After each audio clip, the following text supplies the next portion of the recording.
Hey everyone, and welcome to this week's episode of the Infinite Franchisee Show. So, you might have taken a look at the title of today's episode and been like, hold on a second. Are you really going to talk about Black Friday? I mean, we just are entering fall, and isn't that a little bit premature? Well, there's a couple of things that you need to be thinking about right now in relation to Black Friday, even though the sun is still shining, it's still warm outside, we're still enjoying the residual summer. Now's the time to really get serious about planning your Black Friday. And what we're going to talk about today is one, why. Why would now be the right time to do this?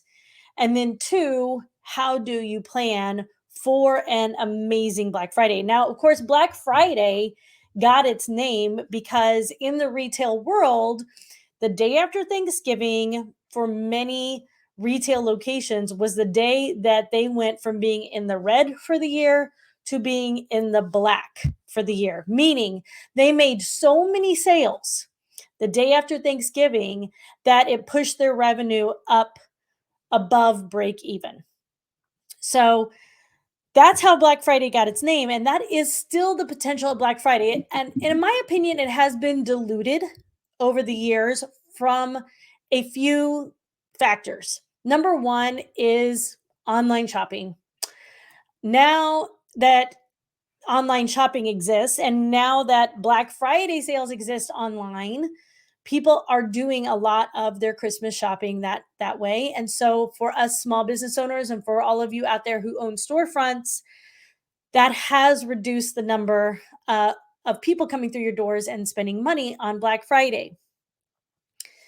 But the other factor is that Black Friday has stretched to way before Black Friday, right? When I was a kid, it was if you wanted to participate in Black Friday sales, you got up at the crack of dawn. I remember even blue light specials at Kmart, and they were actually quite a lot of fun. They would have these tables that were mobile, and they would have a stick on them with a blue light that kind of went off like a siren.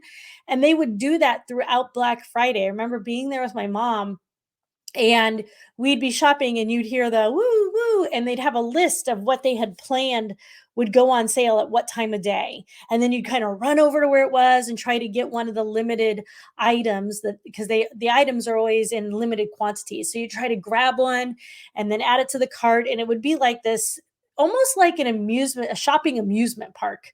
It was tons of fun, and that used to be our Black Friday experience. And then, of course, in the past few years, it started stretching to where Black Friday sales would open up in the evening of Thanksgiving. So instead of people getting up and forming a line outside the store at maybe 5 a.m., people were forming lines outside stores at 6 p.m. the night before. And then the online space got a hold of the stretching of Black Friday. And now some of the online retailers are publishing their Black Friday deals up to 2 weeks in advance of Black Friday. And so through all of this, what I will call saturation, it's more of like a bleeding, right? So the Black Friday, which used to be exclusive, limited, you had to be there first, you had to be on site to get it. It created a lot of urgency and a lot of scarcity of the items, plus a lot of fear of missing out. And that's what drove people to show up and to do it. And all of the bleeding of moving Black Friday to encompass up to 2 weeks before the actual date, and you can shop whenever you want, you can get the Black Friday deal. It has removed those psychological triggers that get consumers to purchase now, including the urgency, the scarcity, the fear of missing out. And so now Black Friday is often just like any other shopping period in the whole year. And so if you want to make Black Friday the specialty that it once was, where you are able to capture a large revenue share on a specific day, then that's what we're going to talk about today. Before we get too much further, though, I'm going to point out that you might be saying, well, I don't care if I get it on a single day. I just want the revenue share. Totally understand. And I hear what you're saying. But in order to get the big revenue share, you got to create those psychological triggers we just talked about. And by saying, I don't care when I get it, I can get it any day, you're allowing yourself to let the urgency bleed out until there's no urgency. So we're going to talk today about how to reinforce all of the things that used to work for Black Friday and make them work for you this year. So the very first thing you have to think about is, number one, now is the time. Now is the time to create your Black Friday offering. Remember, we've talked about this many times before. Your marketing efforts are always going to be 90 to 120 days until results. That means the sales that you make on Black Friday are going to come from marketing efforts that start between 90 and 120 days in front of that date. And we're recording this right now on September 6th. So we're already 2 weeks behind of when you want to be crafting your Black Friday marketing funnel. So today's the day. This is the week. If it's, make it a priority to, in your weekly marketing meeting, all right, we've got to tackle Black Friday. So that's why we're talking about it right now. Just like I mentioned, you need a marketing funnel. You can't just decide the week before Black Friday, we're going to run a Black Friday sale, throw up a couple digital ads, and think that people are going to walk through the door. Why? Well, if you've attended our marketing webinar, then you will understand all of the different touches that it takes for someone to become familiar with your brand, get to know you and your expertise well enough to decide that they want to engage with you, and then engage with you enough to decide they want to investigate buying with you, and then eventually investigate it and decide to buy. So to make all of that happen, you need to start now and then have your marketing efforts lined up for each stage so that you're pushing someone through the funnel. And by the time Black Friday rolls around, they are ready, hook, line, and sinker, to buy whatever you're selling. So number one, start now. Number two, think about each stage of that marketing funnel and make sure you're addressing it through marketing efforts that actually connect the dots for a single person who would go through them. So many times I hear from franchisees and small business owners that marketing is their number one pain point, the number one thing they wish they had more education in, they wish they had better results in, all those things. And the thing that is stopping most small business owners from really optimizing their marketing is that they're doing marketing effort A, marketing effort B, marketing effort C, and A, B, and C don't connect. There's no rhyme or reason as to why you would do B after A, or why you do C after B, which was after A. It's just simply like, I think we should do this. I think this is a good idea. This worked for somebody else, so we're going to implement it. And that's why you're not connecting the dots. If you don't connect the dots, then somebody who learns about you in marketing effort A falls off and doesn't even see marketing effort B or marketing effort C. So make sure you have a consistent, cohesive funnel that pushes people through all the way up until Black Friday. And then number three, you've got to have a compelling offer. A compelling offer. I'm going to say it again. You need a compelling offer. All I see are uncompelling offers out there. It's rare to see a truly compelling offer. And I keep saying it because I want you to understand the emphasis is on compelling. What does the word compel mean? It means that a person would be unavoidably drawn to take action. They can't escape the need to take action. They are compelled, right? They are possessed and must take the action based on what you're giving them.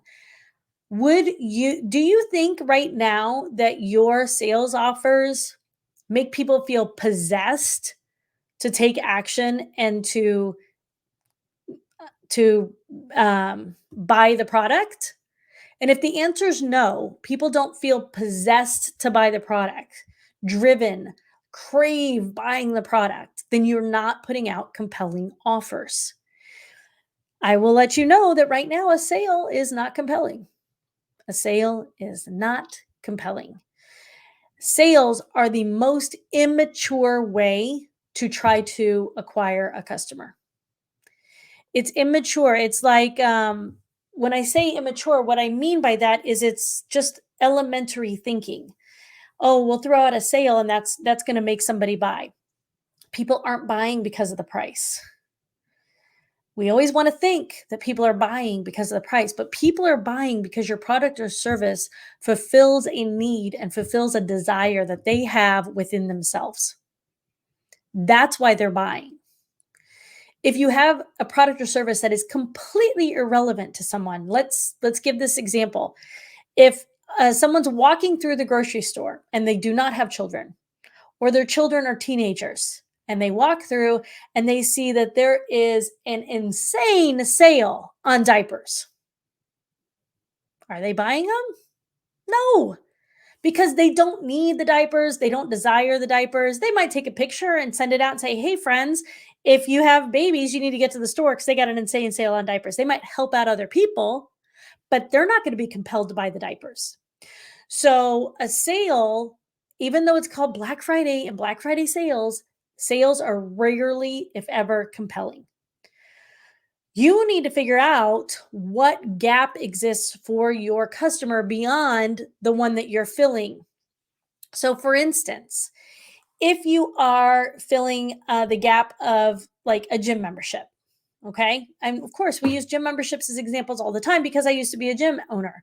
So, if my product or service is a gym membership and I am fulfilling a desire for people to want to get fit, what other gap do people have if they're going to buy a gym membership? What else do they desire that is related to a gym membership? Maybe they want meal plans. Maybe they want to work out and they want to know exactly what to eat. So, could I partner with, or could I partner with a meal prep company, and they could get 6 free meals when they purchase their gym membership on Black Friday? Now it's suddenly compelling because it's like, wow, oh my gosh, they're going to give me workouts and meals, and not just a meal plan that I have to cook myself and I have all this extra work to do, but they're just going to give me the meals. That would be a fantastic jumpstart to my weight loss. That solves so many problems for me. I have to get over to that Black Friday sale and take it. That's a compelling offer. It doesn't have to be something that you partner with another company for. You can solve it yourself, but think about what could you bundle together. Is there something that you could say, buy this, get something else half off? Again, you might be like, whoa, whoa, whoa, April, that sounds like a sale. No, it's not a sale because you're receiving full price for your product. And it's not the half off that's getting them to come. It's the fact that what you paired it with fulfills that extra desire. Why would we offer it then half off? Because that's what makes it Black Friday, right? That's what tips the scales to saying, like, rather than, oh, you can buy a gym membership and you can buy 6 meals for exactly what you could buy them every other day. Then it's like, oh, that makes sense so that I would get both of those, but I don't really need the meals because I don't want to spend the money on it. When you say, buy a gym membership, get the meals included, bam, now it's compelling. Or get the meals half off, now it's compelling. Why would the meal company want to do that? Because they get the person to try 6 meals and then the person's more likely to reorder from them. Now they're compelled to get the next week's meals because they liked them. It was convenient. It solved so many problems for them and it jump-started their weight loss. So it's a win-win situation. And that's what you want to look for, whether you're doing it with a partner or whether you're doing it within your own company. So that's your exact recipe to a Black Friday that's going to knock the socks off, to start now, to create your entire marketing funnel, and to make sure that Black Friday offer is absolutely compelling. Don't release it too soon. Don't release it too soon and don't release it too late. If you're planning to advertise your Black Friday deal digitally, you need to be submitting those ads in early to mid October for approval, because Black Friday, the digital ad space is absolutely saturated, which means that approval for ads takes longer. It also means that more ads are circulating, which means that fewer people will see your ad, because there's just so much ad space to go around. And the more companies that are advertising, the less of that ad space is going to be designated for you. So the earlier you can get approved and the earlier you can begin seeding your digital ads as part of your funnel, then if you even do it early enough and you do it correctly, you could retarget those as you get closer. And then the people who are most engaged with your brand are seeing that compelling ad and will take action. So that's a little bonus for you, is how to handle digital ads as we get closer to Black Friday, making sure you start early and get those approved so that they will work best for you. All right. So I know it's early. We're recording this in September, but I wanted to get this in your hands now so that you can have the best Black Friday ever. And of course, reach infinite success.